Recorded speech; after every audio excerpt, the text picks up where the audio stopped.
lights are out and you stumble in the dark. You kept pushing on, but then you went too far. When your ship has sailed and all your dreams are lost, everything is wrong, you feel like it's your fault. Just remember, I will be there for you, baby. Remember, there's nothing out there to get you, don't forget it.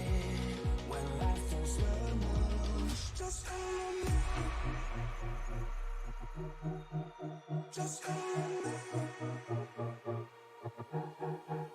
Just call on me. Just call on me.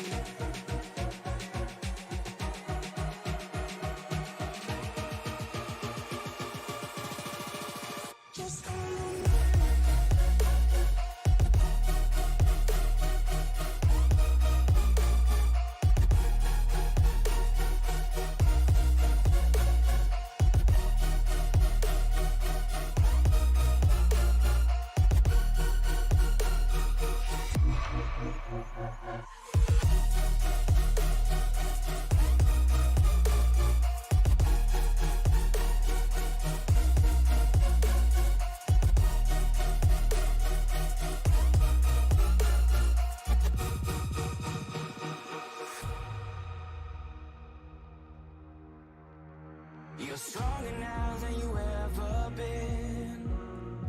You gotta leave now, it's time to catch the wind. You will climb up high and look through the clouds. And when you're feeling low, I know you'll bounce back. Oh, and just remember, I will be there for you, baby. Remember, there's nothing out there to get you, don't forget it. When life throws lemons, just call on me. Just call on me. Just call on me.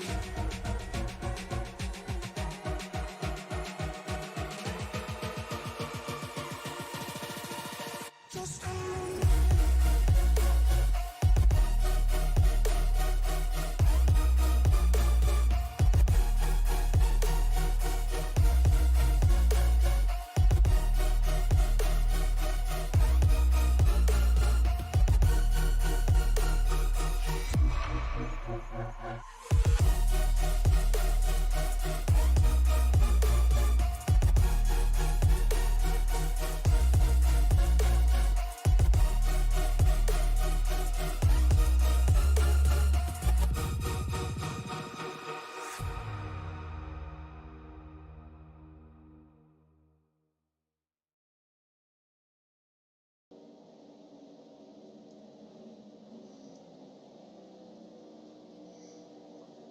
Welcome to the Kansas Motor Speedway and round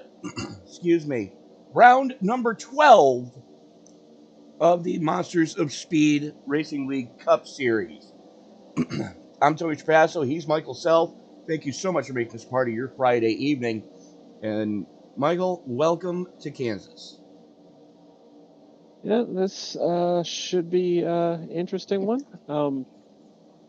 These guys have put on a pretty good show the last few weeks that I've been able to join, at least. These guys always put on a good show whenever I've been able to appear on these broadcasts. And usual suspects up at the top of the pile right now, as we've got about 2 minutes left in the hot lap session. Ricky Gonzalez, Cody Mitchell, Richard Gonzalez, John McIntyre, and David McDonald rounding out your top 10 as we currently sit. What to expect tonight? Well, 70% fuel fill. We're looking pit window right around, I believe Angel just told us 35 laps, 35-ish. Yeah, 35 to 40. And with 4 sets of tires tonight to get through the 134 laps, you got to be careful. Yeah, I mean, we're coming off of a race at Dover, so it's not going to be quite as rough on the tires, but it is going to be one of those races where you've got to mind your tires quite a bit. And, the thing is, Kansas was one of the tracks that first got recognized having progressive banking. And the higher you run towards the outside wall, the steeper the banking is.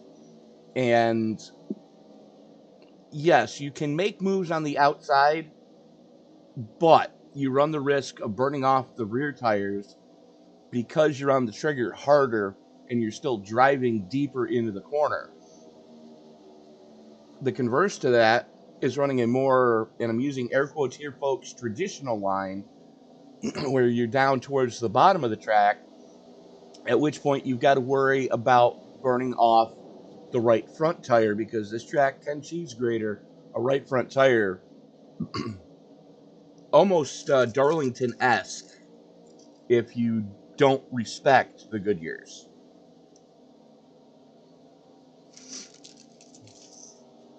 As the hot lap session now comes to an end, getting ready for qualifying to click on over. As soon as that happens, there we go.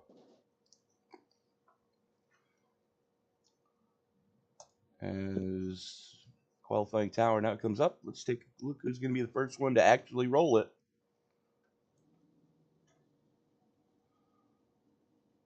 And nobody taking chances yet. Let's take a quick look at the current weather conditions, as Greg Woods Sr. going to be the first one to actually roll off pit lane. There he is in the Salt Life, number 64. Pretty mild conditions compared to what we have seen in the past year. We're going to finish under the lights, I can promise you that, as it's about 10 minutes to 8 in sim time. As 3-mile-an-hour winds, pretty negligible here. We've seen them gust up to 15 before, not so much right now. 73-degree ambient air temperature, 36% water grain in the air, means these engines are going to be making gobs of horsepower with only a 75-degree track temperature as we currently sit, and a lot of shadow around this track. This track is going to do nothing but get grippier and tighten the cars up as the night wears on. So, Mike, we might possibly see some two-tire heroes later on. Maybe if we get a late race caution, 2 tires in track position to loosen the car up coming to the checkers. I wouldn't put it past anybody to try it. Yeah, I mean, especially with some of the way some of these guys like Ricky Gonzalez and Dylan McDonald have been running this season. Just to be able to beat them, you're probably going to have to take some risks. One man that's no stranger to taking risks is the pride of Winfield, Pennsylvania. That'd be Zach Woods, and Zach's no stranger to trying to pull a rabbit out of his bag of tricks in the late race going. As we're still waiting on a handful of drivers, we've got Caleb Collins going up to 8th quick. There he is. John McIntyre out on track right now. Still waiting on Dylan McDonald, Matt Metler, and Angel Santiago to be out on track to lay their qualifying time. Still plenty of time to get it done. As McIntyre goes up to 5th quick, let's take a look at Red Bevler.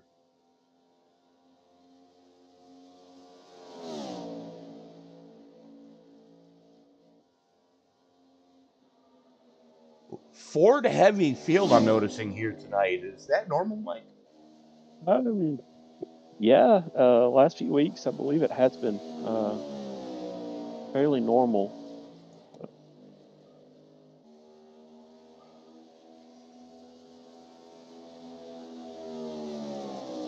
Four Chevys out of the 17 haulers that are in the infield,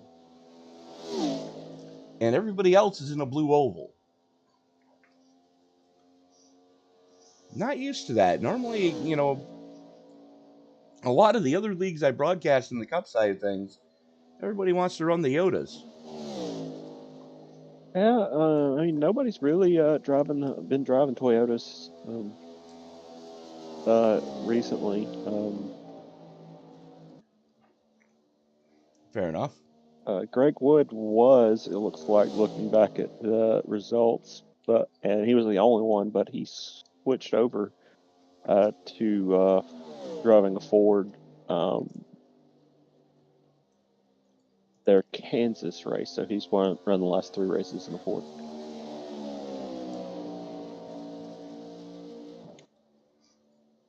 SRM's very own Matt Butler out on track right now in the Injustice for All Ford Mustang.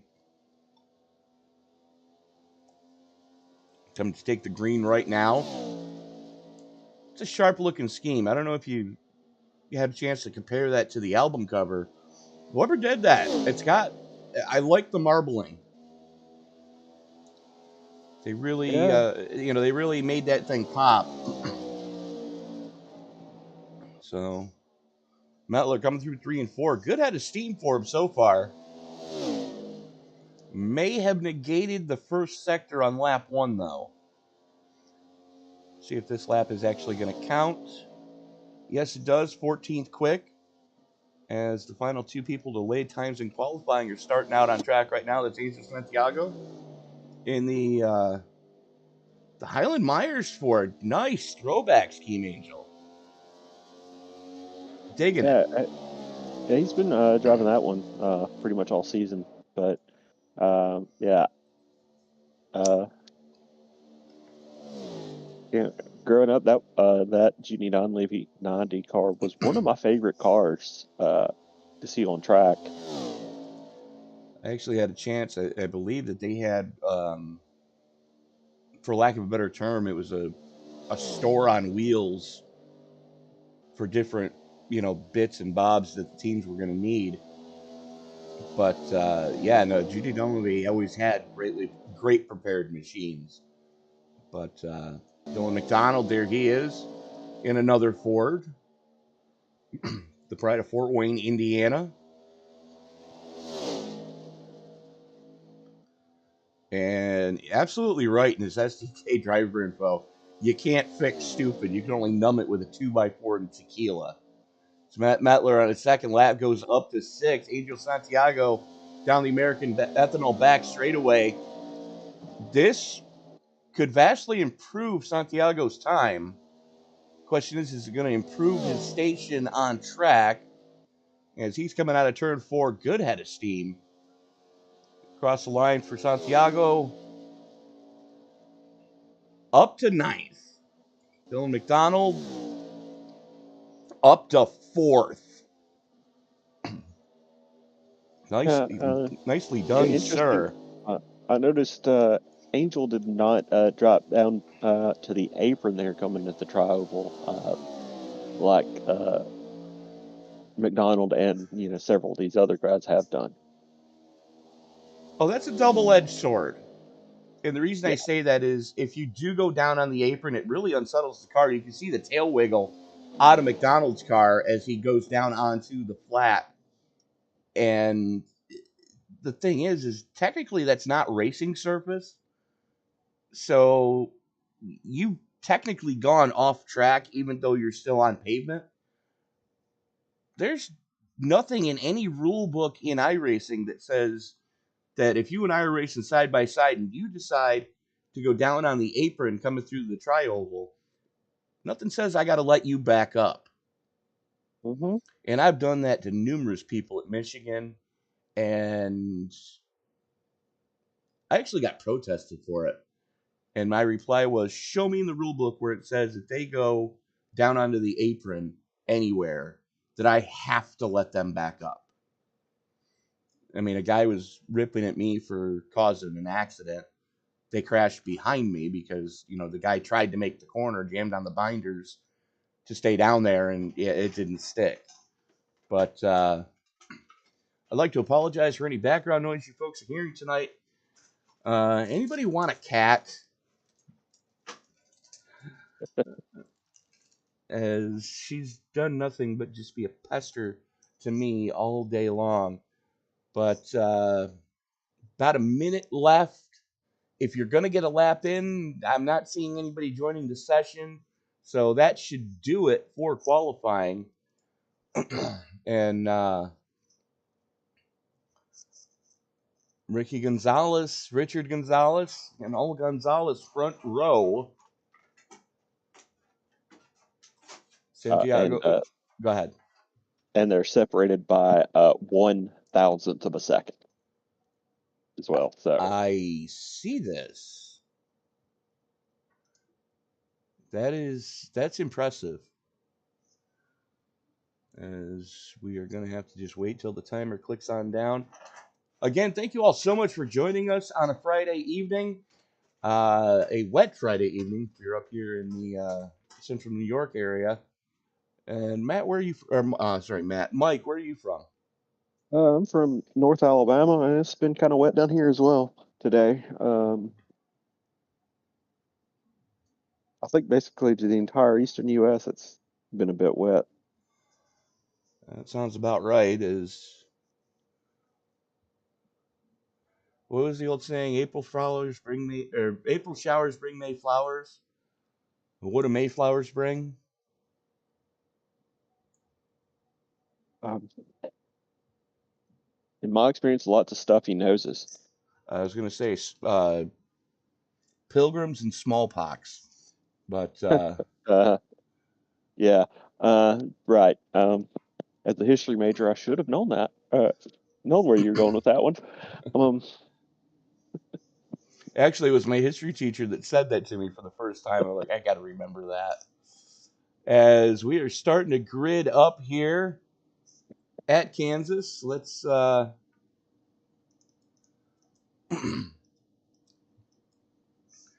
a look at tonight's starting grid. Again, and Ola Gonzalez front row separated by 1/1000th of a second. Ricky Gonzalez from Texas and Richard Gonzalez going to start on row number 1. Angel Santiago and Caleb Collins in row 2. Dylan McDonald and Cody Mitchell in row 3, and start rounding out the top half of the field, Greg Woods Jr. and Matt Metler. Mike? and then in ninth, it's going to be Greg Wood Sr. And John McIntyre. Jonathan Cox will start 11th, and Wes Fuller will be 12th. And 13th is going to be Bill Sleep. Next to him, James Jones. David Motorspall in 15th. Zach Woods 16th. And starting shotgun on the field, it'll be Rhett Balzer. So 17 cars scheduled to roll it here tonight. 134 laps of scheduled distance. And the top 16 separated by only half a second. Now, folks, that may not sound like much, but that's a pretty decent gap. But we've got little pockets all around this joint tonight as the field starts to roll it. Behind the iRacing pace car. Ooh, the Ford Mustang iRacing pace car. The official pace car of iRacing. Always has been, always will be. As we're getting a look as the lights start to flicker on here at the house that Dorothy built.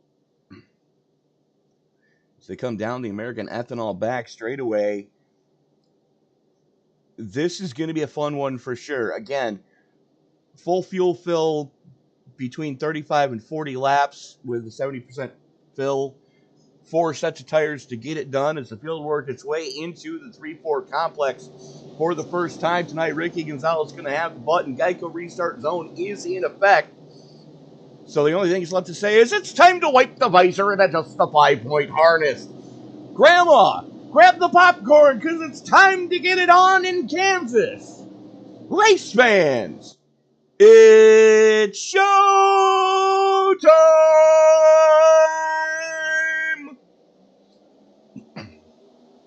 Green flag comes out. That inside lane starting to really make some hay.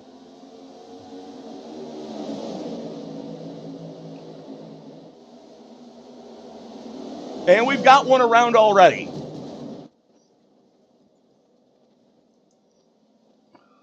Yeah.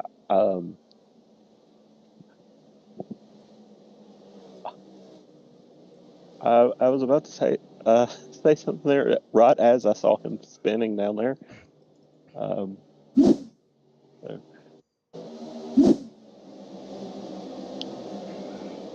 So we're seeing the 63 of Sleep. It actually pops off in front of him with John McIntyre. Let's go back and take a look at it was the 72 of Caleb Collins, I believe. First one to go around. it actually was.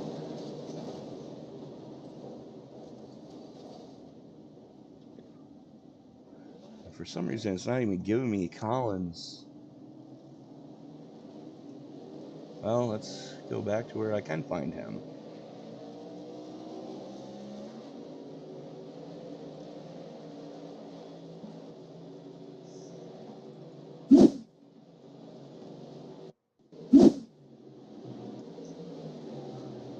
So keep your eye on the 72 on the high side there.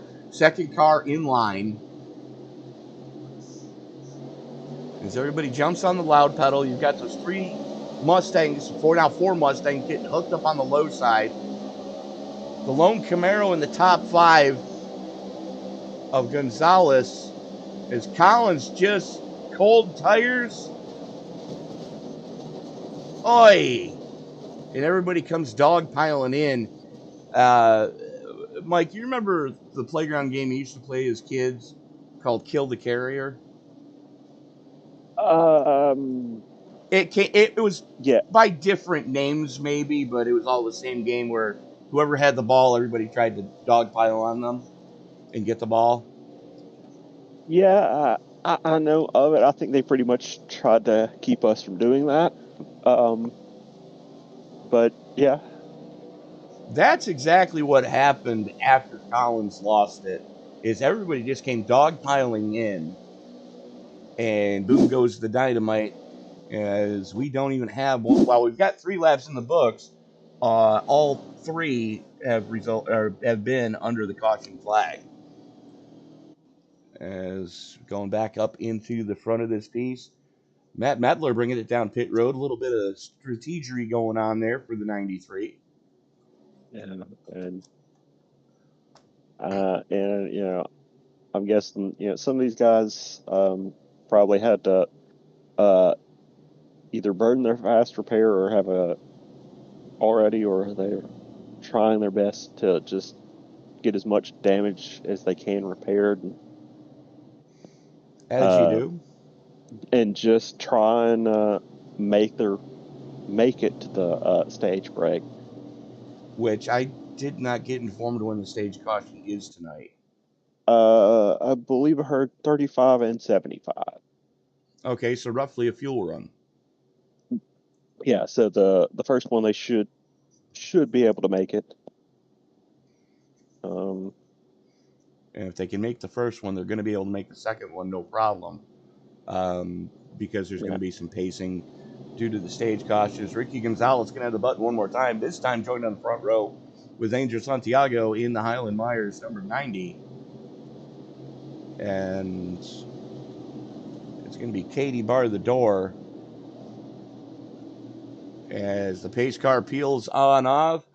Gonzalez has the button on the low lane. Gets into the Geico research zone, holds him down, finally pulls the trigger a little bit later than some of these guys were hoping for. As they haul it into turn number 1. Great start there from Ricky Gonzalez.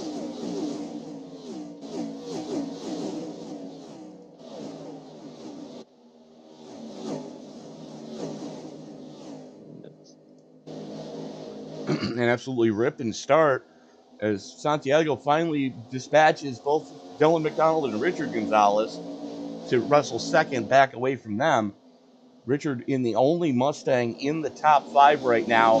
The only Chevy in the top 5 right now. James Jones and Greg Woods Sr. The only other two Chevys in the top 10. And Greg Sr. having to deal with his kid right now.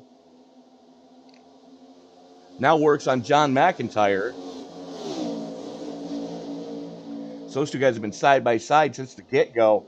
Dylan McDonald up into second as he just bombs it into one on Angel Santiago. Forward on forward crime at the front of this piece. Gonzalez looking to the inside of Cogswell. Cogswell now looks to the inside of Santiago. Santiago's car does not look like it's down in the track on the top side.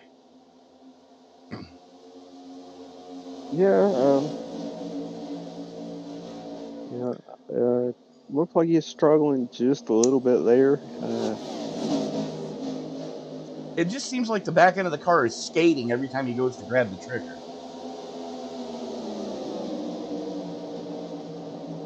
Checking back in, battle for fifth. It's Richard Gonzalez, James Jones, and Zach Woods all going after each other now. Oi. Yeah, they are racing hard back there for basically from fifth on back. And you can see the different lines that guys are trying here. As a matter of fact, if I can get a eye in the sky up there, let's see what the blimp is going to pick up here. And that not much is the answer. But you can see as they come through the corner, it's pretty much a Waffle House situation, as I like to call it, where everybody's choosing their own particular line through the corner, and you've just got cars scattered, smothered, and covered every ounce of this racing surface as they try to figure out where they can make the moves tonight. As the 23 of Richard Gonzalez back up into fourth, Santiago down into fifth. Your biggest mover, though, is that 60 of Zach Woods, currently sitting plus 10, as he's fighting it out with James Jones in the 45. 3 wide. Not something you ever want to hear your spotter say at any place, maybe other than Talladega, is 3 wide, you're the meat. Yeah, I'd never like to hear that one, to be honest. Is it not the most terrifying words that the spotter says? Yep. Yeah, anytime I hear middle 3 wide or something, whatever that is. 3 wide, you're the meat. Yeah, it's like, nope. Yeah, let's just lift off the throttle pedal just a little bit here. Get us out of that kerfuffle. 3 wide again down the American ethanol back straightaway. As everybody trying to side draft and beat and bang early going on here. Woods now plus 11 up into fifth on the top shelf where Mama hides the cookies. And now they're 3 wide behind them. That's John McIntyre up on the top shelf. Santiago caught in the proverbial sucker hole in the middle. Can't go up, can't go down. And that's usually not a good sign. Oh, please don't tell us 4 wide. Oh, no. Yeah, that's not a bad decision, or not a good decision to do. Luckily, everybody had that well spotted. Unfortunately, Santiago continues his backslide right now. He's going to have to be careful because as it sits right now, he is our second biggest mover, not in the right direction, though. And basically the only reason he's not the biggest is because Cody Mitchell was involved in that wreck, I think. And spent over a minute on pit road. Yeah, but meanwhile, while all these guys are, battling hard, Gonzalez, McDonald, and Cogswell have absolutely checked out. That they have. And, you can take a look at your top 3 is Johnson Cogswell is still within striking distance. And then you're a second and a half back to that man in the 23, Richard Gonzalez. Zach Woods trying to reel him in. And then you've got another 3/4 of a second back to John McIntyre. And James Jones is a little Ford on Chevy action there just outside the top 5.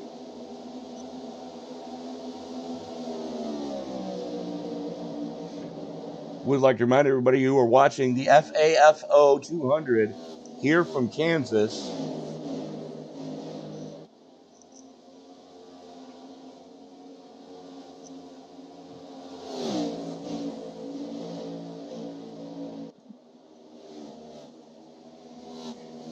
Michael, let me ask you this. How much longer in this race before we're going to see guys do a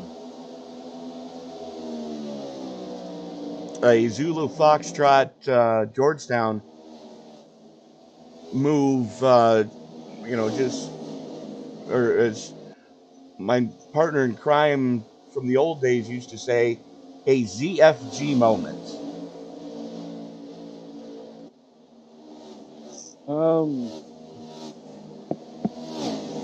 How long is the patient going to survive? I don't know. These guys generally do a good job with that, but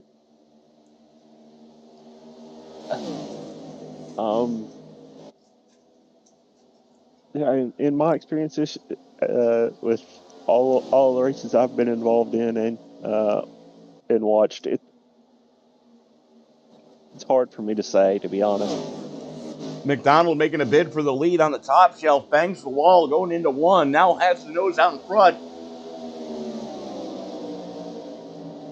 Gonzalez making a bid for the lead here, and as the old saying goes, if you're not the lead dog, that view never changes. McDonald now +4. Gonzalez battles back, though. To the stripe they come. Give it to McDonald by half a fender.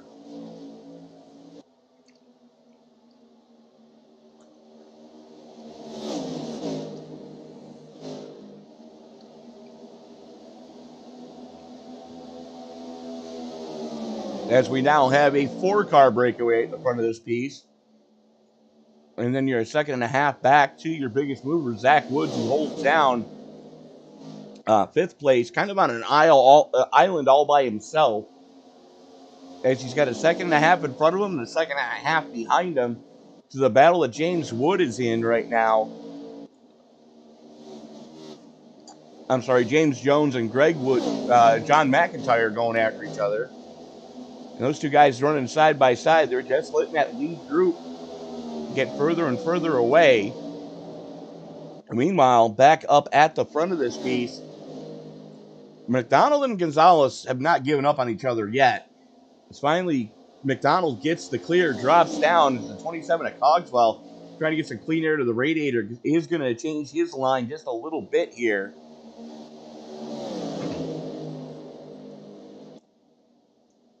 McDonald flirting with disaster every time he goes up in the outside of that corner. Yes, he's taking the long way around, but he's spending less time off throttle than is Ricky Gonzalez right now. And Mike, you got to think that he's got to be punishing that right rear tire. Yeah. But I guess,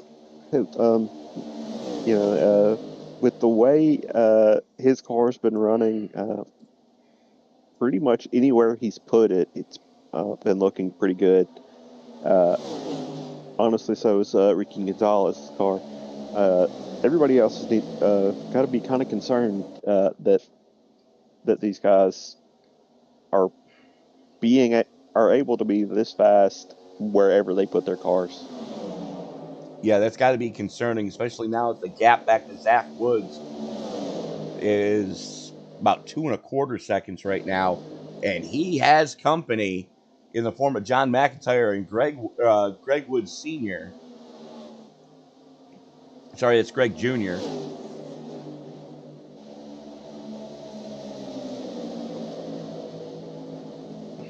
So Ricky Gonzalez, Dylan McDonald, Jonathan Cogwell, Richard Gonzalez, John McIntyre, Caleb Collins, James Jones, Matt Metler, Zach Woods, and Rhett Balzer rounding out your top 10 as we currently sit. And something happened to Greg Wood Jr. Let's take a look at what did happen here as he's getting back underway.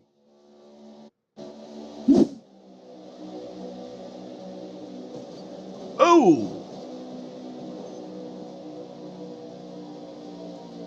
Car high, bud. That's definitely not what you want to see, but keeps it off the racing line, and we stay green as we are fast approaching that stage caution. No, we did go to caution for that. Okay. I stand corrected. But yeah, it just kind of looked like the 60 kind of hit the wall just a little bit, and right at the same time, 78 was going, just drifting up, and they ended up kind of going in the same spot.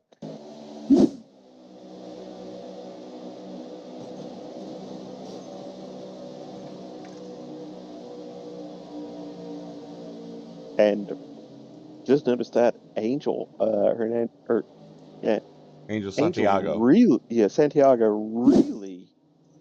really close to getting into Greg Wood there.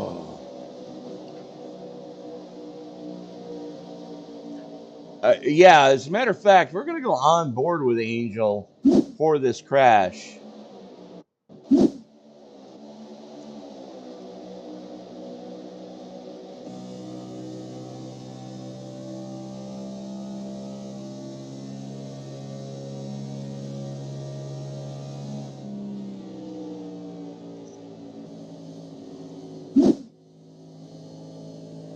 Yeah, that generally seems like one of those where you're gonna need to change of shorts. Oy! Yeah, that's a Code Brown moment for sure. Another coat of paint on either one of those cars, and they would have been in deep doo-doo. Probably about neck deep.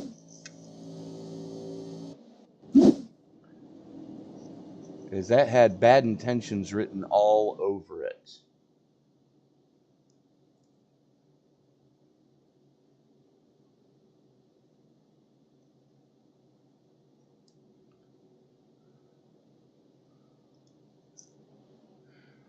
Ricky Gonzalez, Dylan McDonald, Richard Gonzalez, John McIntyre, James Jones, Matt Metler, Rhett Belzer, Angel Santiago, Wes Fuller, and looks like the 27 of Jonathan Cogswell getting ready to lead us back to green here. That is your current top 10. As the lights do go out on the pace car, as we're only about 7 laps from the stage caution. And everybody from 10th on back just pitted, so maybe have fresh tires, so could make for an interesting last few laps here. Only the 72 of Caleb Collins, who's going to be restarting in 11th. That's the first car with the fresh shoes of everybody that did just pit, looking for track position under the stage brake. Gonzalez has the button, brings him into the Geico restart zone, holds him down, finally jumps back on the loud pedal, and McDonald had it spotted as he's able to go with your current race leader back to the front. Speaking of back to the front, one album earlier than what is on Matt Metler's Metallica Ford Mustang.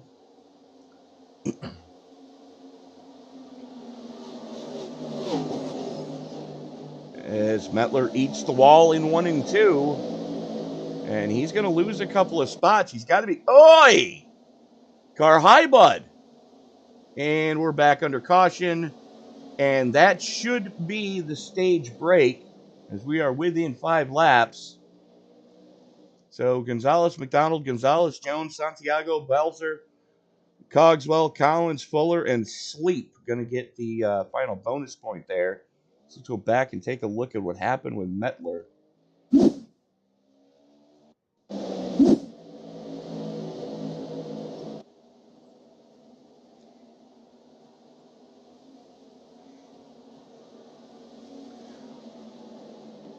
Yeah, and from the sound of it, like McIntyre's car there, the 29 is pretty much toast. I think he had to tow back to the pits, and will have to burn that fast repair.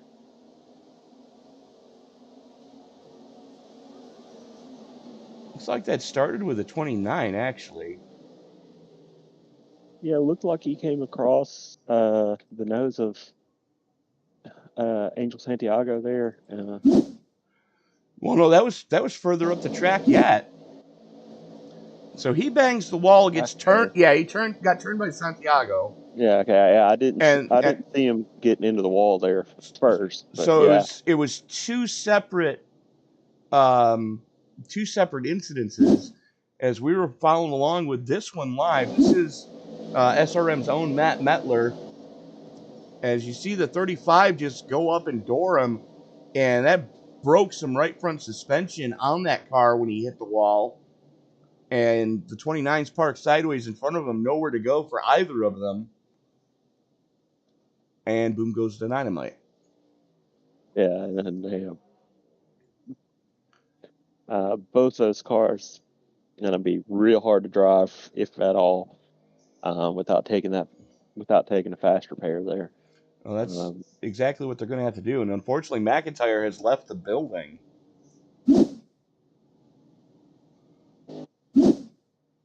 First retirement of the night. And Santiago stays out. As the lights go out on the pace car, we're going to have a green-white checker for the stage.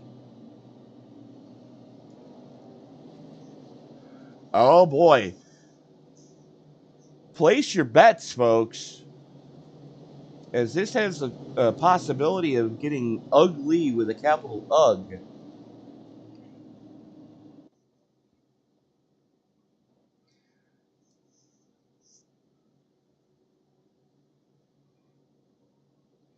Santiago, Cogswell, Modespaw, Collins, Jones, Wood, McDonald, Wood, and Belzer running out your top 10 as we currently sit. And Santiago electing to start on the outside this time. A little bit of different strategery going on. He must be just hoping that track position is going to be more important than tires, as he brings him into the Geico restart zone, holds him down about halfway through, jumps on the loud pedal, catches everybody asleep. Decent getaway for Santiago as here comes Cogswell, as he's got some help from Caleb Collins. And something happened there behind him. Looks like caution. Wood and Mitchell. Now that is going to be the stage caution. So Santiago, Cogswell, Modespaw, Collins, Jones, Gonzalez, Wood, McDonald, Wood, Woods, and Gonzalez, your top 10, as we are going to go take a look at what did happen to Greg Woods Sr. and Cody Mitchell. Now there is Woods on the bottom side. Mitchell's going to be to his right behind him.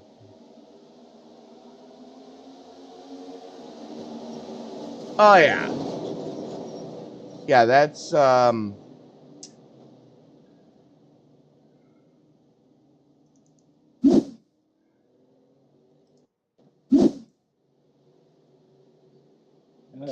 Keep your eye on the black and purple car on the bottom side of your middle of your screen, as the 23 is going to take him 3 wide, 64 nowhere to go, and they both eat wall.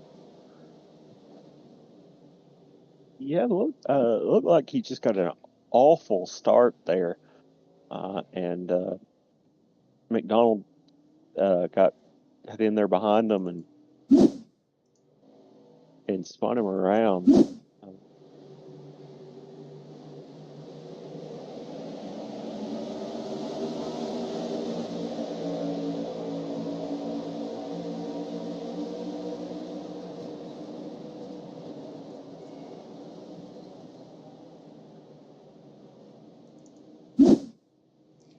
try that one more time.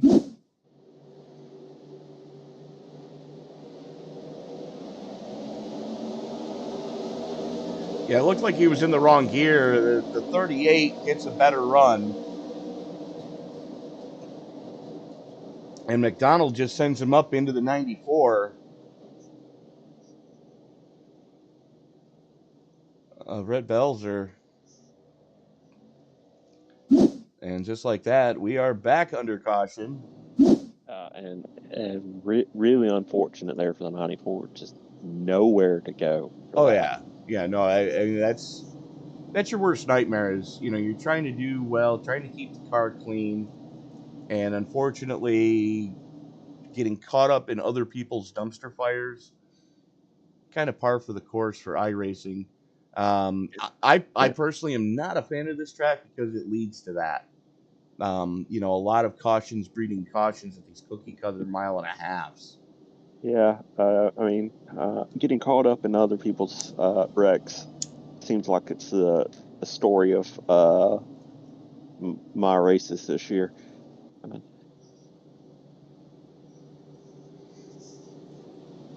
Well, we've seen it twice already that a live spotter could have probably prevented that. And so if you're an aspiring iRacer, try to find, a buddy that's willing to be up on top of that pit box and, being a second set of eyes for you. And unfortunately, the iRacing computerized spotter doesn't always call when there is a car there. Especially on restarts, it usually takes till about the middle of 1 and 2 before your spotter will start yelling at you. As here we go for the caution coming out of the stage break. Collins, Jones, Gonzalez, Belzer, and Woods Jr., your top 5 as we currently sit. And Collins wastes little time getting back on the loud pedal. Unfortunately for him, Jones on the top shelf had it spotted. As he goes up to throw the block on Jones, here comes Richard Gonzalez on the low side, your highest running bow tie. Actually, a Chevy on Chevy crime for second place right now, as Gonzalez and Jones still door to door. And so Cogswell go around. They're right behind them. And that would be the 27 of Jonathan Cogswell, as we are back under caution.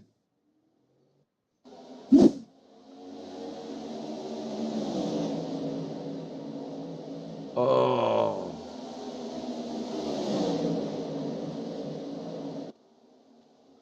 So let me pose this question to you.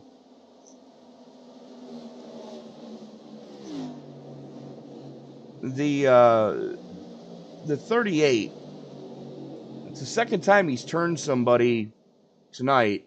Safe to assume that he is this league's Miley Cyrus?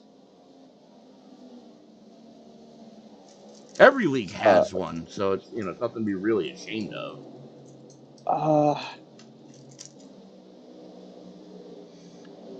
I'm not sure, really, because he's earning the award tonight. That's for sure. Yeah, haven't really seen that happen that much with him, but he's come in like a wrecking ball twice so far. After an aggressive lane change on the restart, boom goes the dynamite. That quick, we didn't even make it through turns 1 and 2.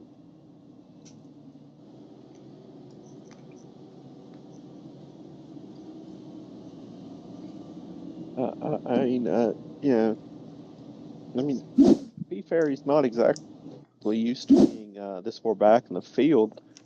Considering he did win 4 straight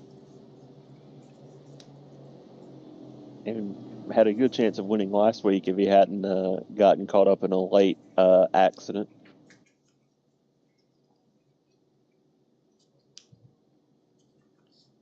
Yeah, but this isn't NASCAR 98.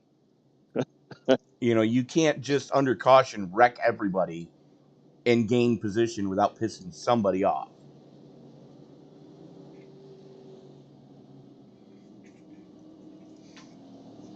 Checking in the live chat, Joseph McDonald, Good luck, Dylan. From Michelle and Dad. David Mayo saying, dang it, let's go, team, send it. I want to thank everybody for joining us in the live stream tonight. If you haven't done so already, hit that like button because it really does help the station, get these videos shared around with more people in the YouTube universe. The more thumbs up a video gets, the more likely it is to show up on somebody's YouTube homepage as, hey, you might like to watch this. It's Caleb Collins going to have the button this time. Here comes the 44, Cody Mitchell, back out on track in the Hot Wheels 44. That was a Kyle Petty tribute scheme, if I'm not mistaken. Yes, yeah, I think late 90s, early 2000s he was driving that car. So, Mike, let me ask you this. Did you hear the news that broke out of that camp earlier today?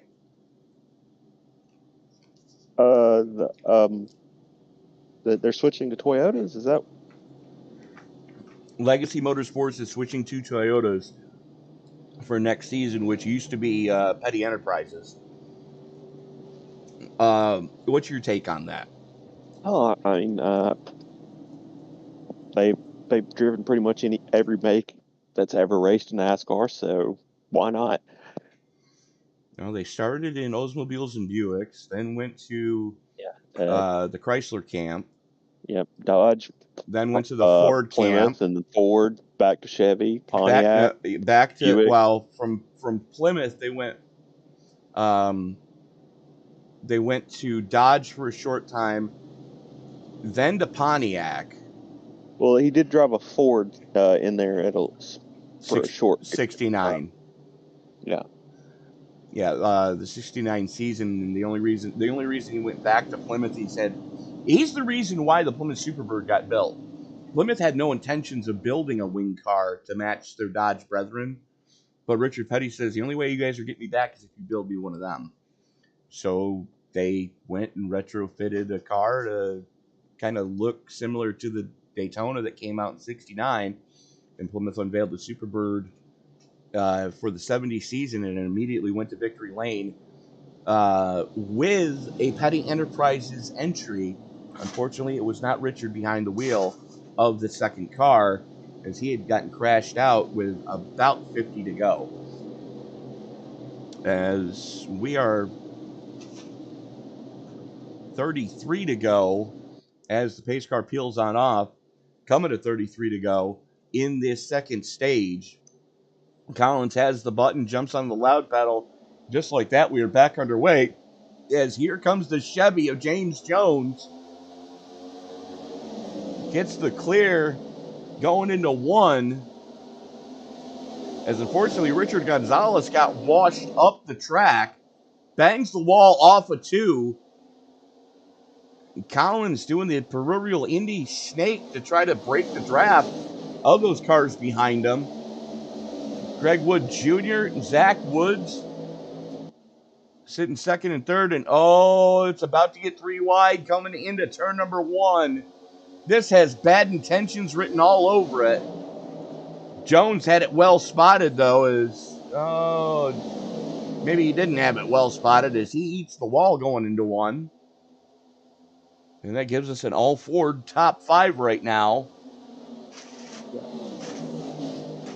I mean, we saw several times here the dangers of running that high line. You get just a little bit too close to the wall, and basically car gets just sucked into the wall, and there's not a whole lot you can do to keep it out. You are absolutely right, as unfortunately, with the aero model broken on this car after the last iRacing update, instead of giving you the aero bubble, keeping you off the wall at some of these progressively banked tracks, such as here in Homestead and Iowa, it'll actually suck you into the wall at speed. Because they were trying to play around with the tire model, and they've changed it to the point where all you've got to do is just touch not even an inch of tire into where the marbles are at the top side, you're going to eat safer barrier. As we are watching this battle just outside the top five, as Angel Santiago and Wes Fuller have gone after each other for the past couple of laps like two kids in the backseat of a minivan on summer vacation. Not touching you, not touching you, not touching you. You two kids knock it off from turn this van around and we're going home. Yeah, who are you trying to kid, Dad? You want to go to Dollywood worse than the rest of us do. We got good roller coasters at that place.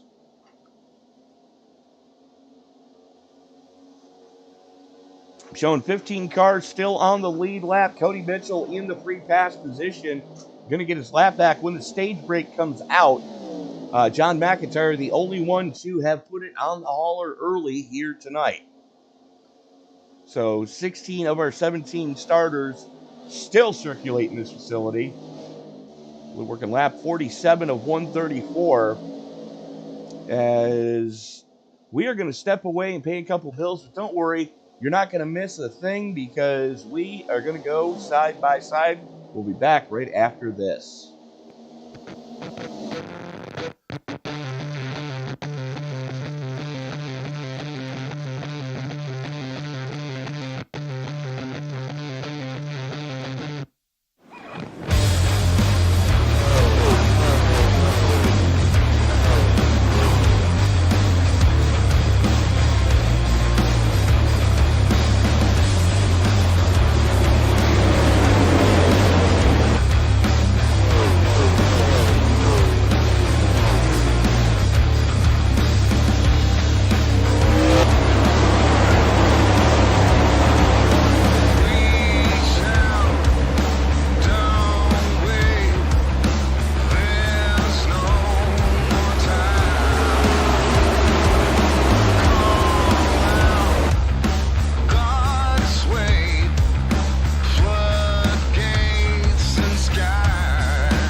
And we are back at the Kansas Speedway for the FAFO 200, presented by the Monsters of Speed Racing League Cup Series. I'm Tony Trapasso. He's, excuse me, Michael Self. Thank you so much for making us a part of your Friday evening. And just as we come back, looks like Richard Gonzalez having issues. There is the Raptor number 23. Let's take a look at what happened to him. Was your highest running bow tie for a little bit there.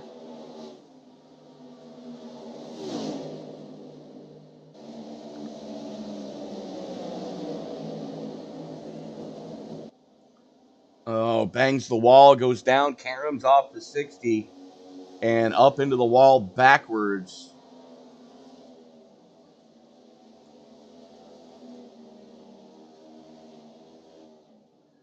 Well then. That's not good. As we are actually getting close to the next stage caution. But, Mike, if you're not familiar with this, did you know that May is Mental Health Awareness Month?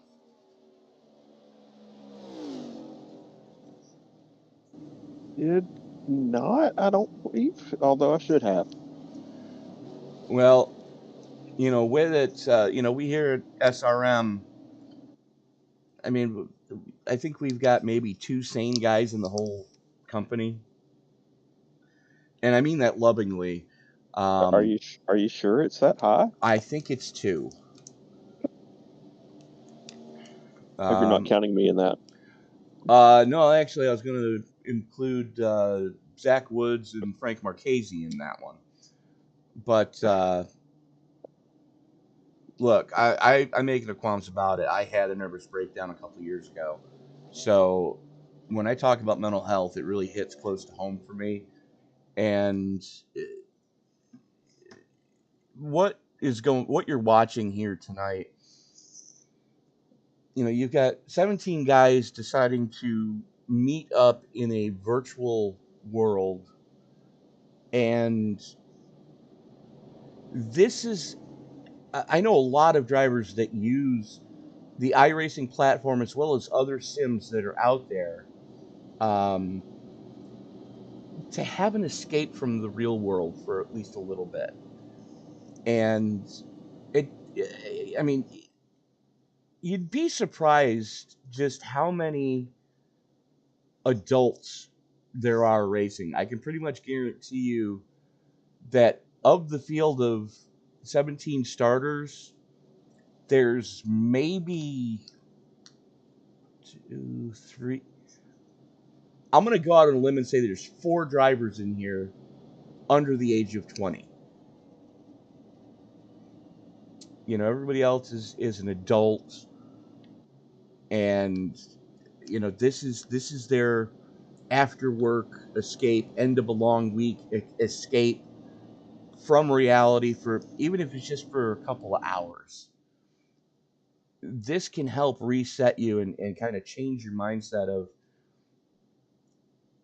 I still get to have fun with my buddies in a video game. And I mean, yes, we call it a simulator. It's a video game, folks. It's just a very high quality, high detailed, high physics engine video game. One of the most realistic simulators on the market today. But, we don't think about it unless you're actually going through it, that everybody needs a release. Mm-hmm. Some people read the Bible. Some people go to the bar and get drunk with their friends. Some people partake in other things to chemically enhance themselves. Some people go to the gym. We here at Sim Racing Media prefer to go virtual NASCAR racing. And, I don't think the iRacing server gets enough credit for being that release. You saw the number of drivers spike during the pandemic because everybody was looking for something to take their mind off of the bullshit that was going on in the rest of the world. And iRacing has saved lives. It saved my life. So, we ask that you send a donation to your local mental health clinic. Give $1, give a couple of bucks. Every little bit helps provide services for somebody going through crisis. I'm going to get off my soapbox now as we get ready to turn them back loose on lap 64 of 134. 11 laps until the stage caution. It's Woods, McDonald, Collins, Gonzalez, Cogswell, your top 5 right now. In all Ford top 6, Rhett Belzer in the 94, not only your biggest mover, but, oh boy, Cogswell just ate the wall, stacked them up on the outside.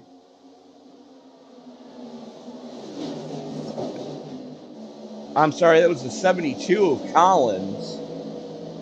Cogswell had to take evasive action as we've got a little side-by-side action. As a matter of fact, that is your highest running Chevy in Rhett Belzer, as he's throwing down with Zach Woods right now.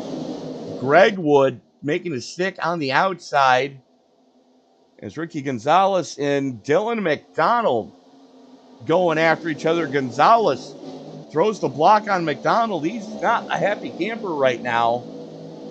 And here comes Cogswell to the inside of McDonald. McDonald caught on the outside, the 72 of Caleb Collins. A little bit of right side damage on the Whataburger Ford Mustang. These guys are going to need to get that sorted out post haste, as we are now 10 to go for the stage break.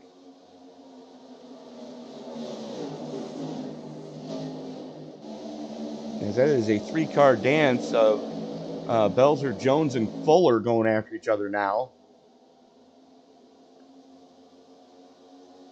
Angel Santiago back into the top 10 after getting off sequence on pit strategy. Matter of fact, looks like Santiago may have gotten popped for speeding on. Being held 52 seconds in box. Yeah, I've had that happen to me way too many times that I can count. Never fun. Luckily, it happened under caution back on lap 34, so not a lot of harm being done there when the pace lap is a minute and a half or more. Yeah. Getting back to this battle.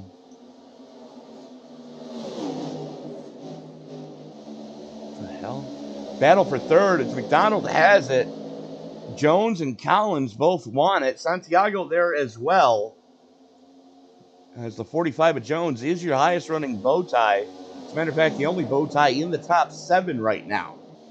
And he is in a sea of Ford Mustangs. And that's got to be an uncomfortable feeling, especially knowing, that there's a lot of brand loyalty in the iRacing servers. And the Fords usually don't play well with the Chevys, as the 45 of Jones catches the apron. And Dylan McDonald putting a lot of trust in netcode, and we almost saw one. That car was more sideways than anything I'd seen before. Yeah, that was a really good save there on that 45 machine. He's got my vote for save of the night so far. Yeah, and one thing that a lot of people don't realize until they're also in that situation, that can be pretty hard to do. Gather it back up like that. Well, it's the way this car generates downforce. And let's actually go on board. You can see the steel blade there, and you see there's like a little line across the top of it as he goes by Santiago. Let's get a view from Angel. Not really close enough, so let's go back.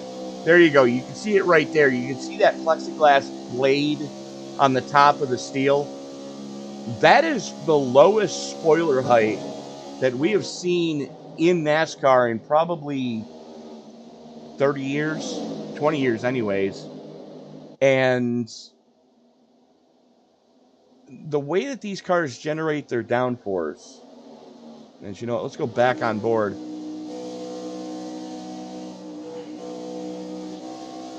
You can see it here as we're looking on board Richard Gonzalez, looking up at Dylan McDonald. You can see that those four vertical lines at the bottom of the bumper, that's a diffuser. There's a flat bottom plate that goes from the nose to the tail of this car and skirting along the sides that kind of create a vacuum under the car. So it's not that the spoiler's pushing down on it, as more as the undercarriage of this car is sucking the car down to the track. The only problem with that is once you change the attack angle past a certain amount, you're not saving this thing.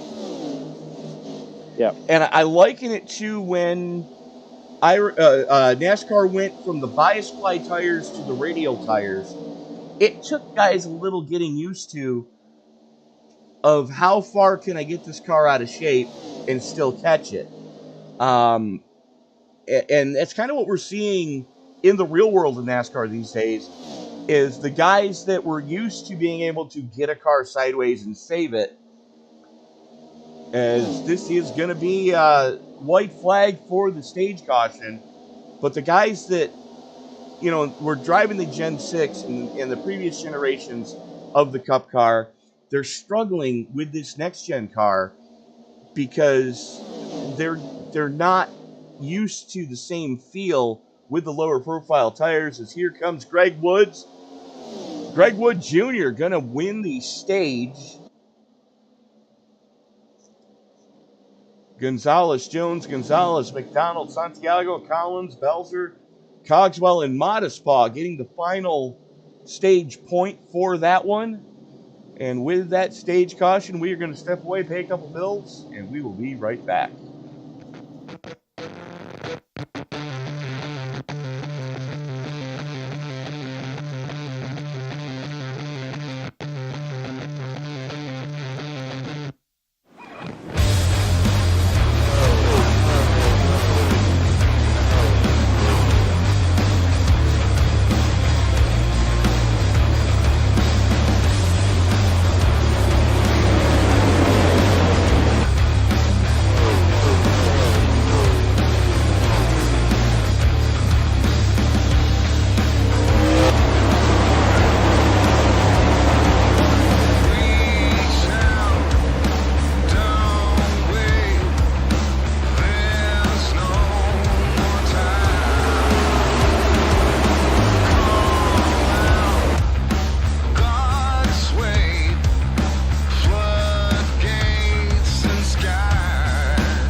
And we are back at Kansas Speedway as the lights have gone out on the Mustang GT500 pace car, the official pace car of iRacing. James Jones electing to stay out. He was last down pit road on lap 60, so about a 16-lap difference on him and everybody else's tires. I take that back. Richard Gonzalez took fuel only as he's going to start to the outside. Let's see if there's a big difference in 16-lap old tires, as we did the final 16 laps under green. Jones has the button, pulls the trigger, and we are back underway. Greg Wood Jr. getting a good restart as he and Angel Santiago starting to pick the pace up. The 45 goes up to the top side. Those Fords stay on the bottom. Just I say that, Santiago hangs his Ford brethren out to dry. Jumps up to pick up Jones. I'm sorry. Yeah, jumps up to pick up Jones as Wood stays on the bottom side. Greg Wood Jr. wrestles the spot away. New leader out of Hagerstown.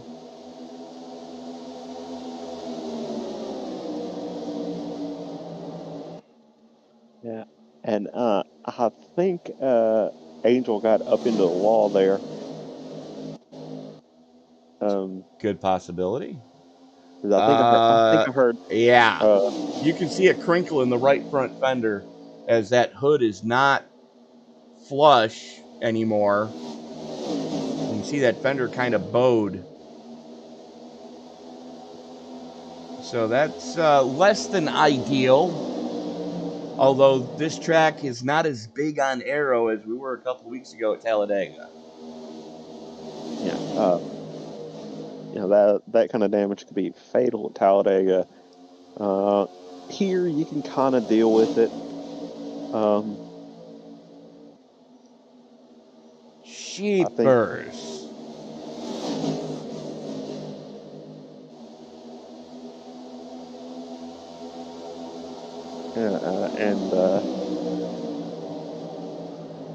Dylan McDonald gets sends it up through the middle.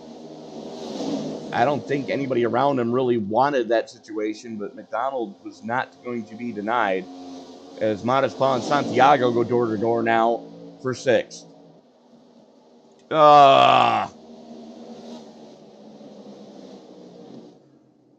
Really?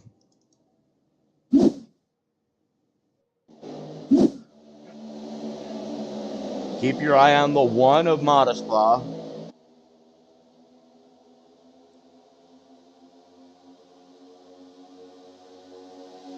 As that car just washed up the track, and Santiago, nowhere to go, just finishes him off.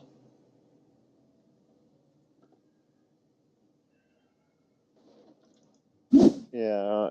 Unfortunately, right about then is when they started getting to be about 3 wide there. So, which is never a good idea. Yeah, Santiago was in a 3-wide situation. The 38 of McDonald had a car spin across his nose, so nowhere to go. Race car to the face for the 38. And Modespa goes to the tail end of the field after bringing out that caution. and unfortunately for the 1 and 38, they're both teammates. So, definitely never want to wreck your teammate. Even if it does happen to me all the time. But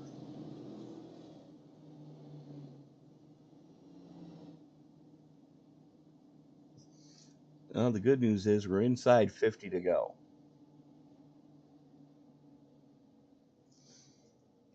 Bad news is we are back under caution for the 8th time tonight.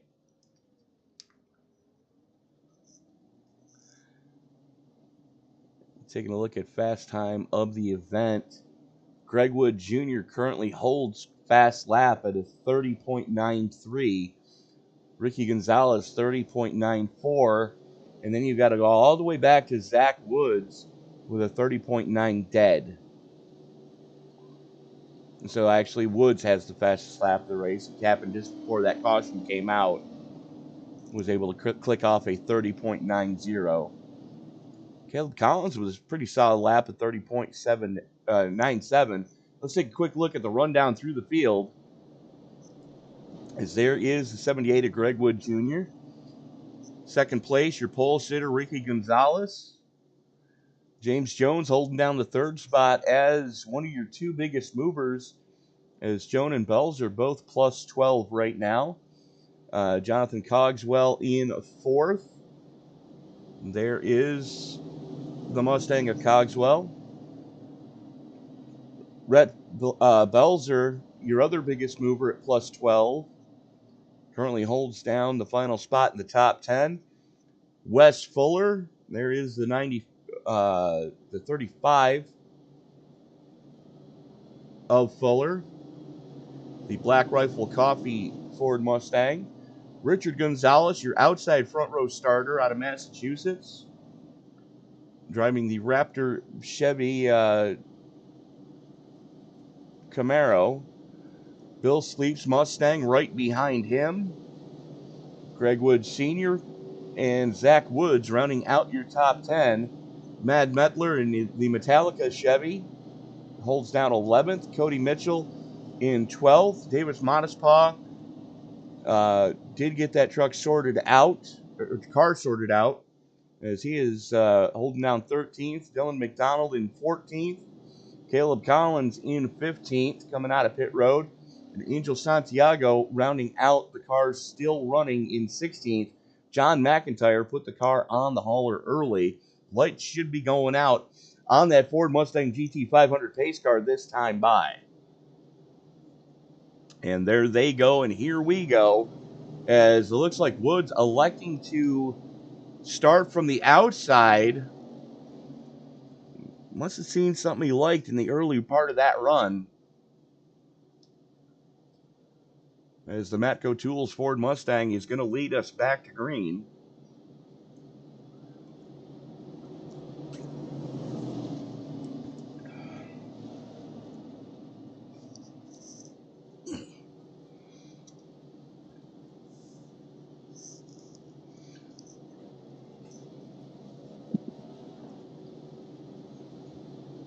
So in all Ford top three right now, the 45 of James Jones, your highest running bow tie, currently sitting plus 10.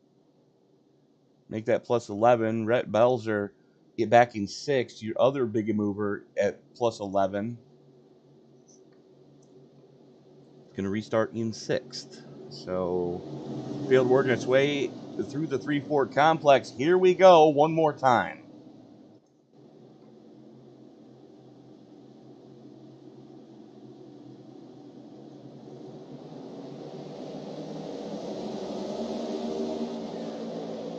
Wood pulls the trigger. Gonzalez goes with him, as James Jones and Cogswell going after each other now. That's Jones on the bottom, Cogswell on the top shelf.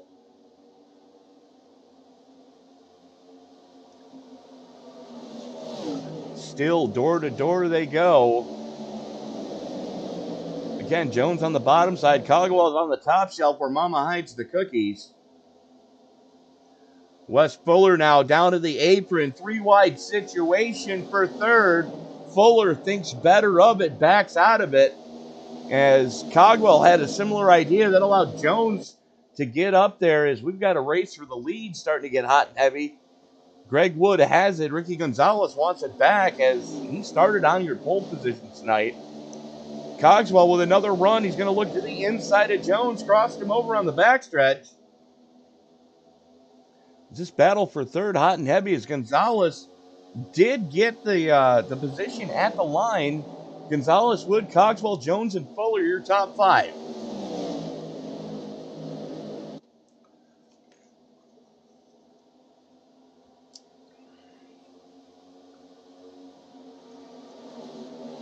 Checking back here is the battle for 8th, 9th, and 10th starting to get a little bit heated. That's the 63 of Bill Sleep. Zach Woods all over him right now.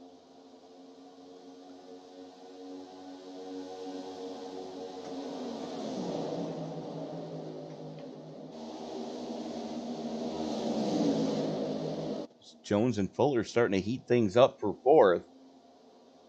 35 of Fuller going to slot in behind as they're trying to reel those front runners back in. Cannot let the leaders get too far away. And running side by side, that's all you're going to let them do. Yeah, and I was wondering if any of these guys, especially the ones that just fit in this last caution, were going to maybe try and save and stretch it out because they're just on that edge of possibly being able to make it if we have a few more cautions. I hope we don't. And Yeah, I think you just jinxed us. So you can get your hate mail coming now, folks. That would be Michael Self himself, care of Sim Racing Media, Huntsville, Alabama, P.O. Box OU812.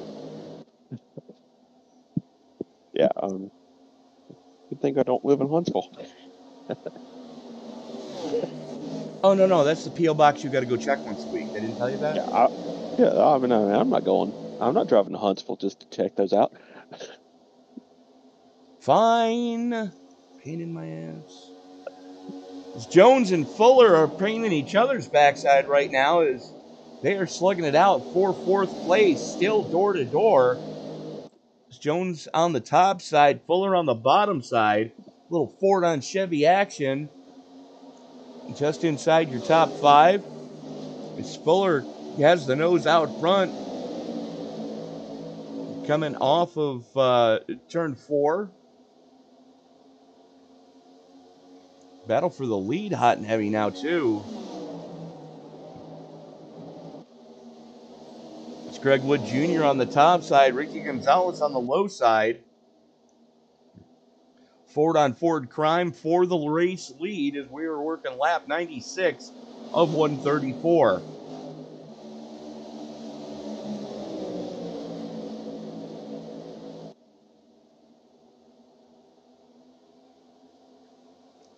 You know, there's maybe 2 cars that I'm looking at right now, looking at the last time they were down pit road. There's 2 cars that might, and this is a big stretch, might be able to make it, as Angel Santiago and Caleb Collins were both last down pit road for fuel on lap 87.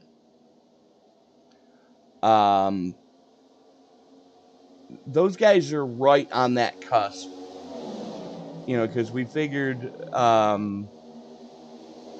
35 to 40 laps is all you're going to get out of a tank of Go Fast here tonight. You know, and you can tell, you know, they're not really on pace. They're already in fuel conservation mode. Meanwhile, at the front of this piece, these guys are not in fuel conservation mode. As last time by, 31.3 for Wood, 31.2 for Gonzalez and Cogswell, 31.2.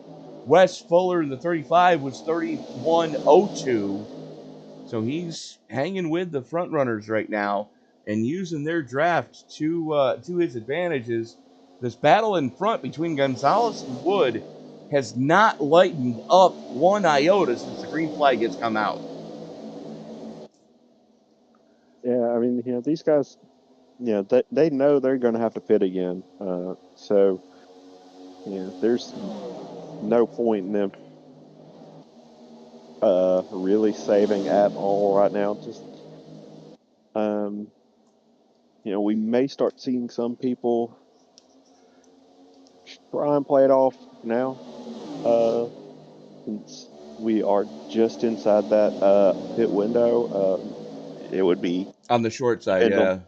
Yeah, it just depends on how they feel their tire wear's been doing, really, because... And if they're able to turn off that auto fuel deal that's supposed to, and I'm using air quotes when I say supposed to, give you the perfect amount of fuel to get you to the checkered flag at that point, or whatever the full tank of fuel is. Mike, now you've had a chance to drive these cars. What was your thoughts when iRacing first came out with that?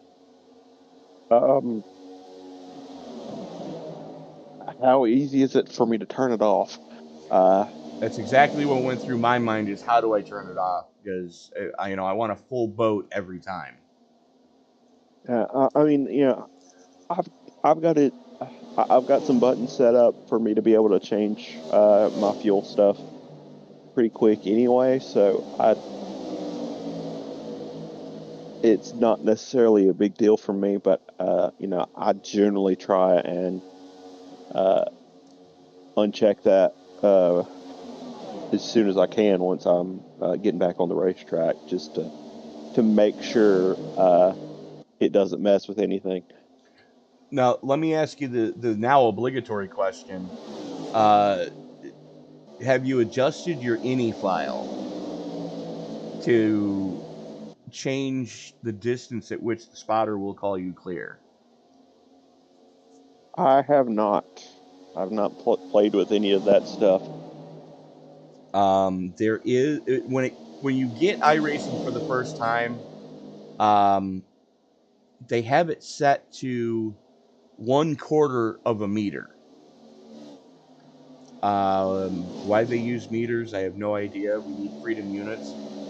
That works out to roughly 15 bald eagles,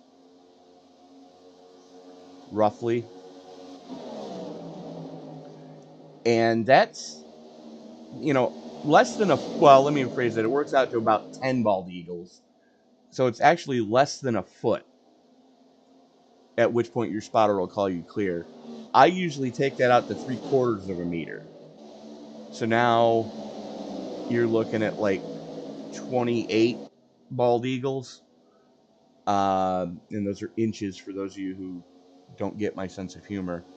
As here we go, Cogswell and Jones, the first two to flinch. But it really does help at a place like Talladega or Darlington, where there's a high rate of closing speed. I'm sure it would have helped some of these guys last week at Dover, having that spotter not call you clear until you're just a little over 2 feet to the hood. It probably could have saved a couple of caution flags last week. And probably this week, to be honest. You're not wrong.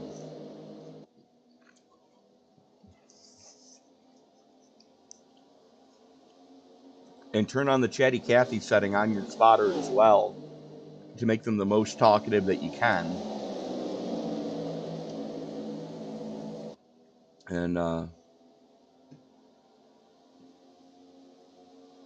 excuse me, the most talkative that you can. That way, they'll start talking as soon as whatever the trigger is after a caution. There's a trigger that starts making the spotter work again, and it's usually the timing loop in the middle of turns 1 and 2. So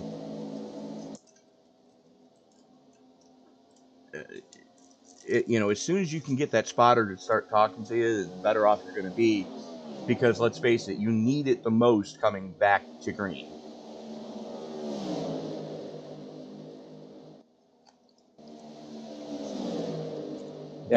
Battle for fifth starting to get hot and heavy between Zach Wood and Brett Belzer, sorry. That's definitely true. You want your spotter telling you everything you can. And as somebody who has worked in tech support, if you don't know how to do any of those things that Tony was just talking about, Google is your friend. Google is your and friend. YouTube. And I will be doing a video on that. of how to adjust that file, where to find it, and how to adjust it. I'm probably going to do that at some point this weekend. So hit that subscribe button, turn on bell notifications so you don't miss it when we do walk you through how to adjust your spotter pack in iRacing. And make sure that you stay out of issues, shall we say. As Greg Wood Jr., the Hagerstown Hammer, is going to bring it pit side here on lap 111 of 134. Wes Fuller goes with him. Dylan McDonald stays out. McDonald's one of those ones that he was right on the cusp, but I don't think he saved quite long enough to get him home from here. No, I don't think so. He's been pretty much going all out with it, basically from the drop of the green flag. And unfortunately, they stacked him up in front of him. But the two guys that I'm not worried about right now are that man in the Highland Myers, number 90. That's Angel Santiago. And there is the 70 Deuce, the Whataburger Ford Mustang of Caleb Collins. Those two guys should be able to make it home from here without having to come down pit road. They were last down on lap 87 for a fuel stop just before we went back to green to pack those things full of fuel as Dylan McDonald brings it pit side, handing the lead of the race over to Rhett Belzer. All important bonus point for Belzer.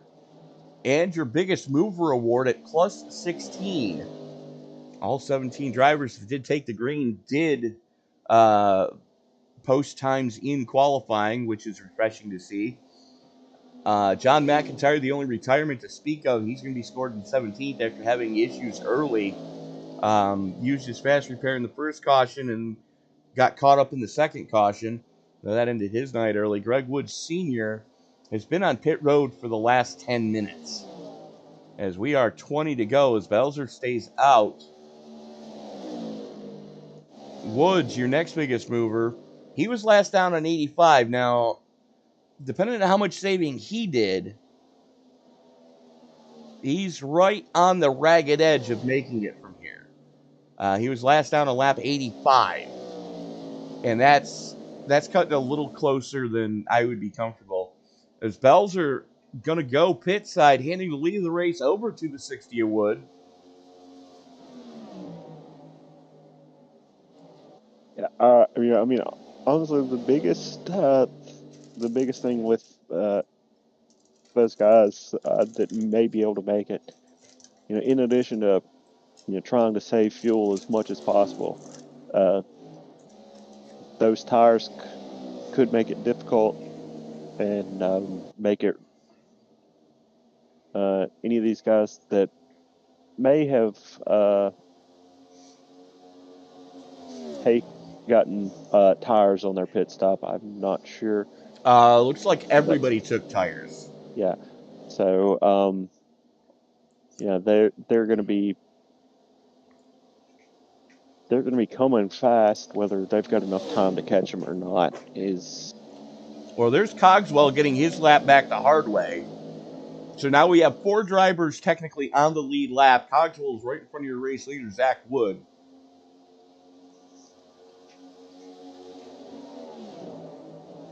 Yeah, and Greg Wood Jr., good grief, just reset fast lap of the race, 30.84.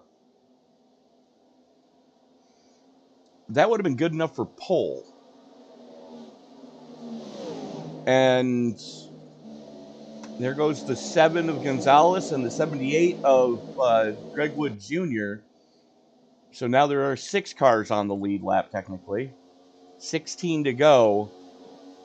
But, those guys that just got by have a 30-second deficit to make up in 16 laps. This is where things get interesting. Yeah, and the other thing,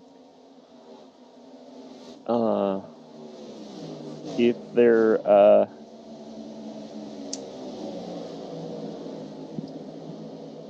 If they're able to, run them down, that's one thing. But getting by them is be just a little bit tougher. Well, I mean, you take a look at the lap times Woods cutting right now. Yes, he's about 2 seconds off his fast lap, but these guys are running out of time with 15 to go. And so we're up to 8 cars, soon to be 9 on the lead lap. Yeah. As Richard Gonzalez has gotten by your race leader Woods to get back on the lead lap the hard way. Here comes Cody Mitchell as Woods gets way down onto the apron to stay out of the way of the guys with the fresh tires. Pinches Mitchell up a little bit going into 1. That's going to cost him some time. And here comes Dylan McDonald with a head of steam. Yeah, and one of the things I'm noticing from their radio chat, there are guys up front that are trying to make it. Were joking that they're seeing rain, which has not made the service yet. That's going to be our Christmas gift this year, from what I'm hearing. Yeah, if they do that, I really hope they make it possible to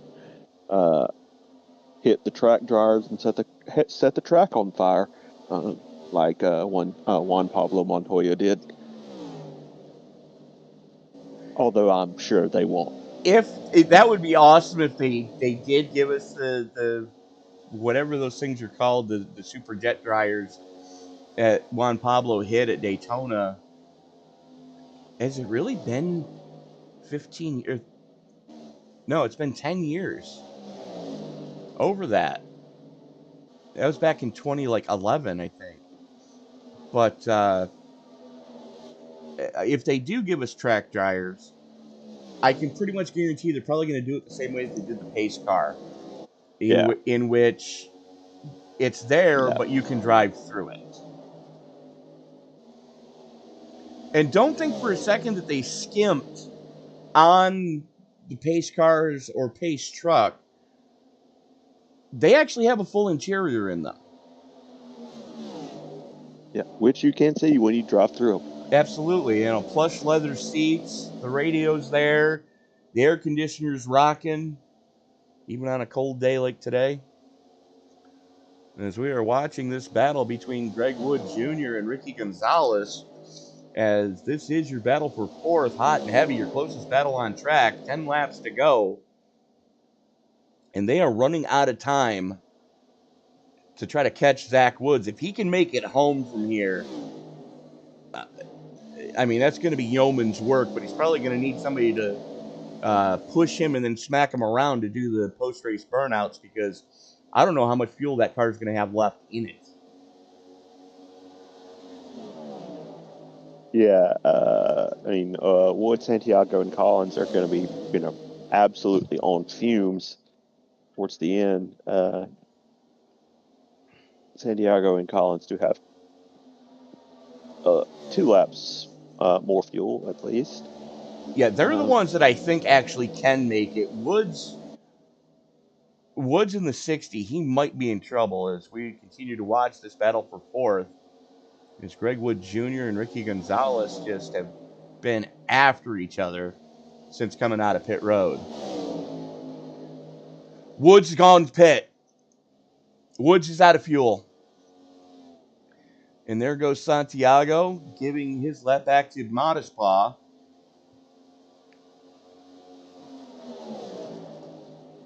And the gap from Angel Santiago to Woods Jr. and Gonzalez, it's only just a little over 11 seconds. Those boys still have time to make it onto the podium. As a matter of fact, they are reeling in Caleb Collins in the 70 deuce pretty quickly. It's still a 6-second deficit. Make that 6.5 now from Woods to Gonzalez. Yeah, but they are consistently at least 1.5 seconds faster per lap. So let's take a look. That was almost 2 full seconds quicker that time by for Wood over Collins.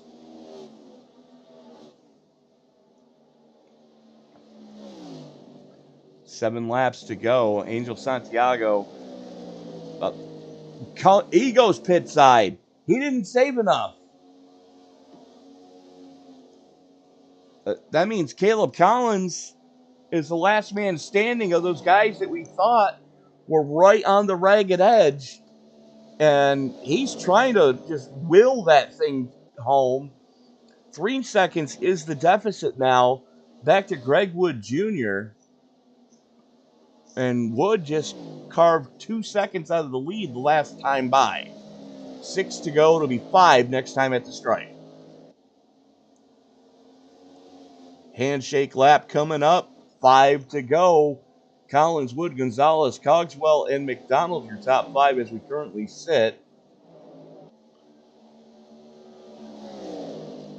And the gap is now down to 1 1/4 second. Well, sorry, 1 3/4 seconds.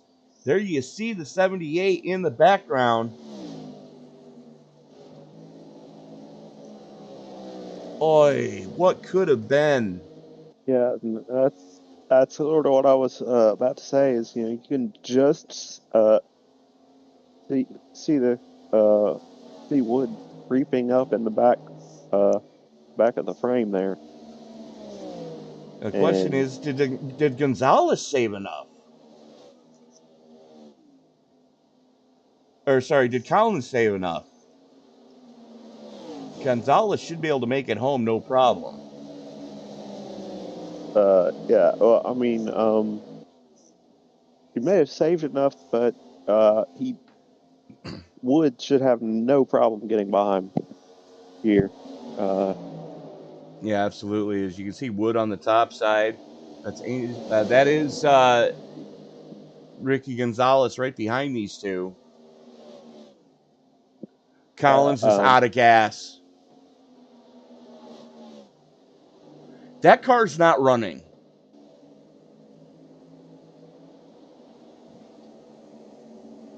That car is not running. He's got the clutch in, just trying to limp that car home. Hopefully he hits his pit box spot on.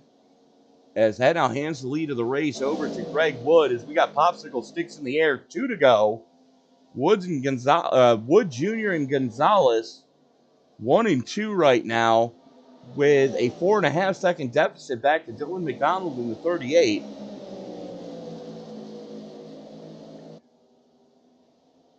As we've got an all Ford top 5. Final lap, we are racing back to checkers. Gonzalez going to have one final shot at Wood.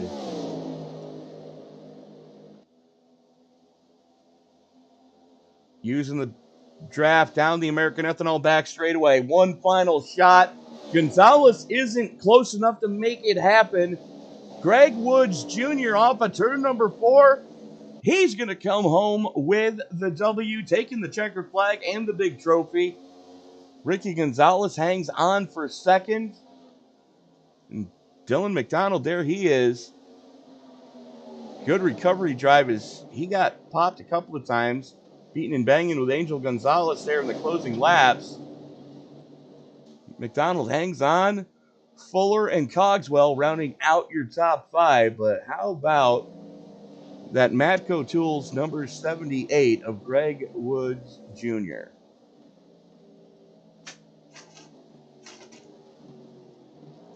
Yeah, I mean,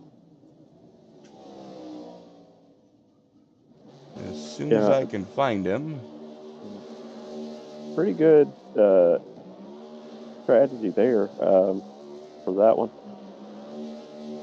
Oh, it was a great race coming to the finish. It's heartbreak, though, for those 3 guys that they gambled and lost. Yeah, I mean, they knew it was going to be a long shot to be able to make it, but it was, and I do think these guys could have just caught them towards the end if they had been able to go all the way on fuel, but unfortunately we don't get to find out. Unfortunately is right, as we are going to go now. If I can find him again, there he is. we're going to go now to our race winner, driver of the Matco Tools, number 78, the pride of Hagerstown. Congratulations, Greg Wood, on winning here at Kansas. Thank you, Tony. Talk us through what was going through your mind on that last pretty decent green flag run that we had to close this piece out. At any time, did the thought ever cross your mind to attempt the gamble to make it home without coming back down pit road? No, not a chance. I would have been probably 7 laps short. I had to pit, and then me and Ricky, our job was to run the field down, but the top 3 didn't have enough fuel.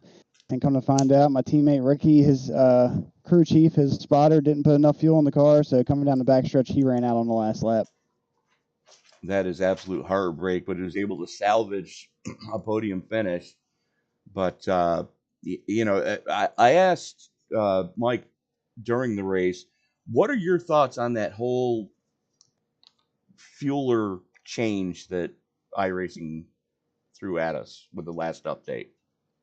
Oh, I can't stand it. As soon as I get into a race, I turn it off. I turn the auto fuel off, the margin, all that crap. I didn't go into the actual iRacing file yet and turn it off, which I'm probably about to do. But as soon as the race starts, I turn that crap off. I don't trust it. I don't trust iRacing to calculate any fuel. I use Race Labs as an overlay, and it hasn't let me down yet.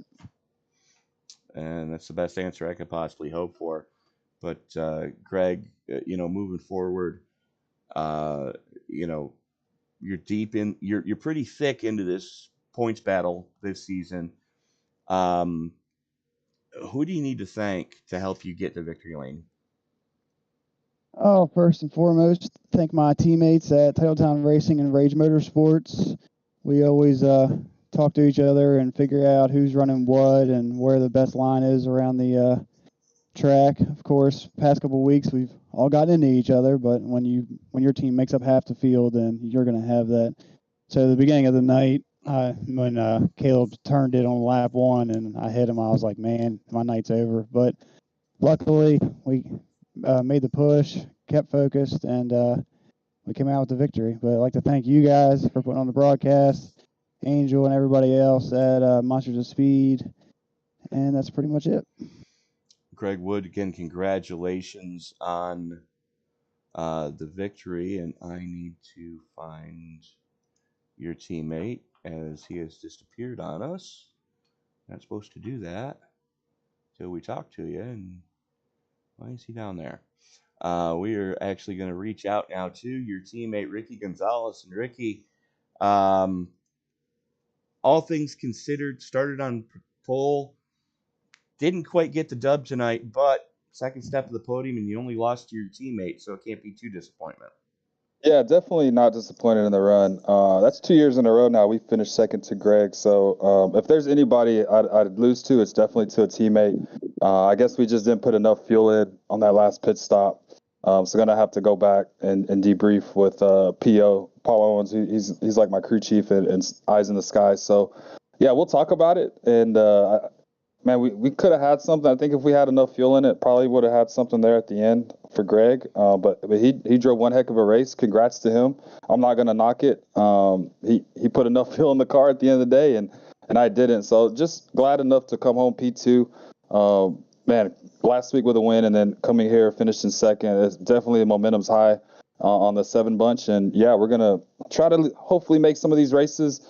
I told your partner there, our normal broadcaster, told him, we have AAU practice, basketball practice on Friday night, so I'm unfortunate not able to race all the time. But it's always fun to race the boys, and any chance we get on iRacing, I just want to have a good time. And we definitely had fun tonight with Titletown coming 1, 2, 3. So swept the podium and couldn't be more proud of what we have as a team. Absolutely. Ricky, who else do you need to thank before we turn you loose to go celebrate that podium sweep again? Yeah, if you didn't notice the car, we ran a Wendy Joe Memorial. Wes Fuller this is his home track, so anytime we come to Kansas, we want to honor and pay tribute to Wendy. His sister passed away from cancer, so anytime we run at Kansas, I want to shout out the Fuller family and all them. Legacy Power, that's also the company I work for in Dallas Fort Worth. So anybody interested in going residential solar, definitely hit up legacypower.com.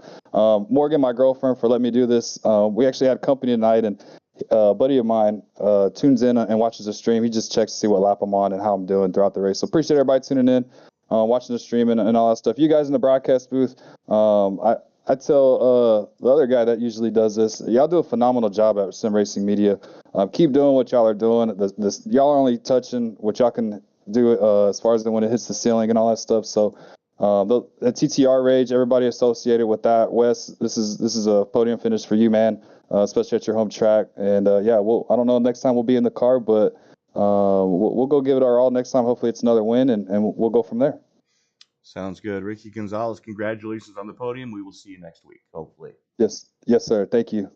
And joining us now, the third of the three amigos, the pride of Fort Wayne, Indiana, driver of the number 38, Dylan McDonald. You had a tumultuous evening, able to claw your way back up into the top three. But talk us through some of the early mayhem that you somehow survived. Just people thinking that they're clear when they're really not. So, just had to keep my head down, just keep running. It still had that fast repair in my back pocket to use whenever I really did need to use it. But all in all, Kansas. I don't know what happened, but last season when we ran here, it was top dominant. That's where he wanted to be at. And ever since that update for the next gens a couple weeks ago, it just turned into a bottom feeding track, which obviously you get everybody down on the bottom lane. It just creates havoc. So just Well, I can tell you what happened. iRacing yeah, changed the aero model, and they screwed up the bubble on this car that used to allow you to run that top side. And once they took that bubble away, there's no aero cushion anymore to hang it out there on the Kyle Larson line. Yeah, and I tried getting that Kyle Larson line running, and I figured out, after you run 10, 15 laps down on the inside, you want to be up there towards the wall. The car really came in after that, but dirty air played a big factor. Yeah, I mean, you see it all night, guys.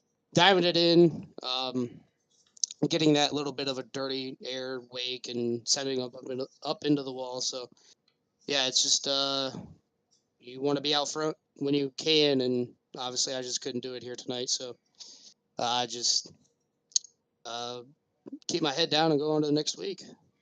Sounds like a game plan. Dylan, who do you need to thank before we turn you loose to go celebrate a podium sweep for your team? Just gotta give you guys a big shout out. Week in and week out covering this.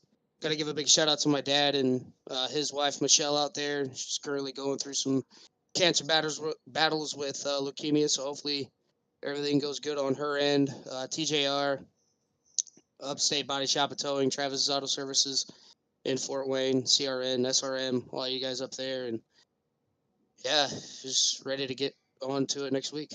Actually, you do have a message in the live chat from earlier in the race. Your dad checking in. Good luck, Dylan, from Michelle and Dad.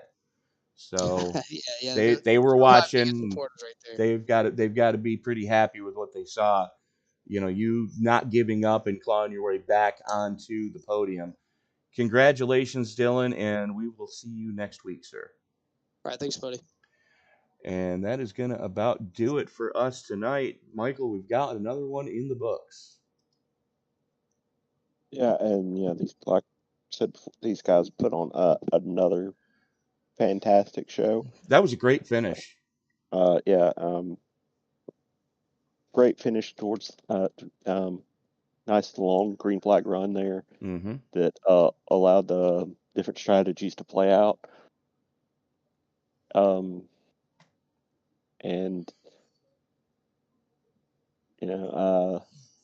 don't think we could have asked for a better, final run to the checkers.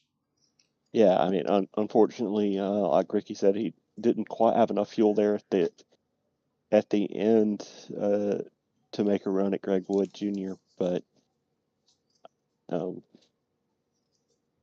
all these guys put forth a wonderful effort to put on the best show possible. They absolutely do. Let's take a quick look at our finishing order. Greg Wood Jr. coming home with the victory. Ricky Gonzalez and Dylan McDonald rounding out your top three. We already spoke to those three gentlemen. Wes Fuller and Jonathan Cogswell rounding out your top five. James Jones, Richard Gonzalez, Cody Mitchell, Rhett Belzer, and Bill Sleep rounding out your top 10. Zach Woods and David Modespaw rounding out your lead lap cars in 12th. Angel Santiago, Matt Metler, both 1 lap down. Kayla Collins, 2 laps down. Greg Wood Sr. had to spend an extended amount of time on pit road. That's why he is down 37 laps.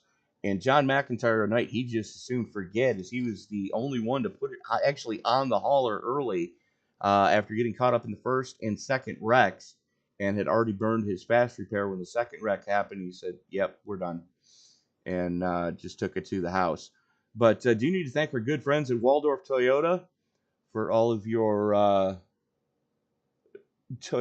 made in America Toyota needs. Let me say it again, folks. Made in America Toyota.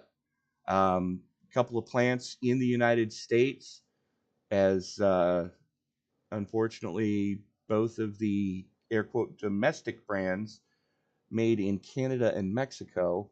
But do need to thank our good friends over at Waldorf for all of your automotive needs. You can just look them up on Google.